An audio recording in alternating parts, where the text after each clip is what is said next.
WEHT Local Lifestyles continues.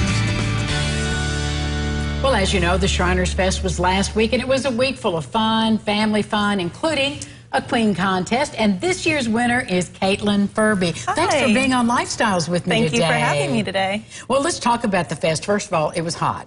Oh, miserably hot, but were you outdoors for this? Yes, it was outdoors. Where were you? We were downtown in Evansville, right on Main Street, on the stage. On the stage in Main Street? They had a tent set up behind, so we had a little bit of shade, but back and forth, it was kind of What time of day did you have to come 10 out? 10 a.m. Oh, my word. But there were 3 age groups, so like we had a little bit of waiting and doing, but it was fun. How many girls were in the entire thing? In my age division, there were 9. I honestly could not tell you the little girls. There were a lot of them, though. A lot of but girls, yes. yeah. Well, now, what made you want to enter this particular pageant?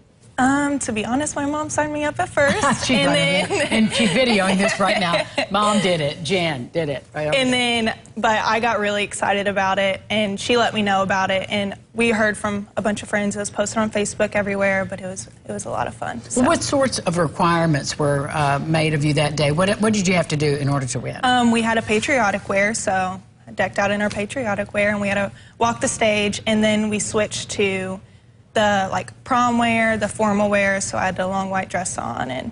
But boy, that's tough. Yes, we had an interview the Thursday before then, so. And did they ask you social justice questions, or did they ask you local questions? How did they? They asked me both. It was more social, more about they asked me about myself, and then where I went to school, what I want to be what I want to do when I grow up, and how I deal with going through high school and dealing with all the social media and stuff. Kind of age-appropriate questions for you. Age-appropriate. Well, let me ask you some of those. Where do you go to school, and what year are you? I'll be a senior at Wrights High School up on the hill. That banner's been doing this thing all day, hasn't it? Yes. So you got one more year, and then off to college? I'm thinking IU or Vanderbilt, going to medical, so. Both great going to do some schools. visiting still, but those are my top 2 as of right now. Right now. Well, does being involved in a pageant like this, what does it do for you as far as your confidence and your poise? I think pageants really help with my communication skills and help me in the future with jobs and interviews in college and so on, but.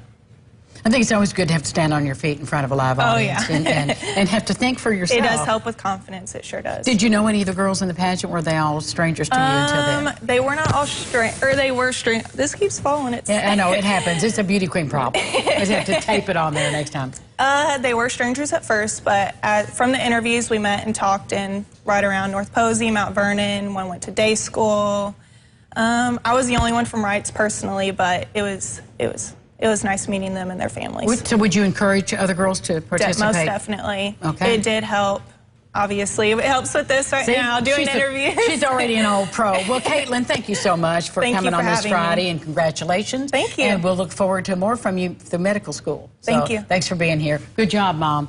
We'll be back with Charlie Stocker and Squash Beetles.